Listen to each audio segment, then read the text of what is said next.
بسم اللہ الرحمن الرحیم۔ السلام علیکم ورحمۃ اللہ وبرکاتہ۔ محترم ناظرین، آج ہم آپ کی خدمت میں ایک درود شریف پیش کرنے لگے ہیں جس کی فضیلت میں حضرت ابو ہریرہ رضی اللہ تعالی عنہ حضور اقدس صلی اللہ علیہ وآلہ وسلم کا ارشاد نقل فرماتے ہیں کہ جو شخص جمعہ کے دن نماز عصر کے بعد اپنی جگہ سے اٹھنے سے پہلے 80 مرتبہ یہ درود شریف پڑھ لے۔ کون سا درود شریف ہے؟ سماعت فرما لیجئے۔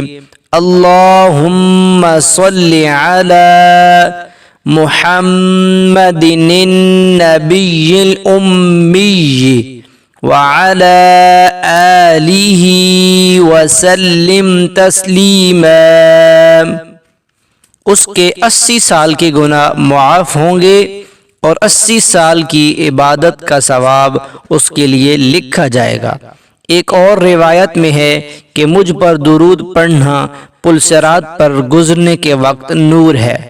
ناظرین، جمعہ کی رات اور جمعہ کے دن درود شریف کثرت سے پڑھنا چاہیے۔ مجھ عاجز کی بھی یہ روٹین ہے کہ عصر کی نماز کے بعد اللہ رب العزت کی توفیق سے جمعہ کے دن اس درود شریف کا ورد کرتا ہوں۔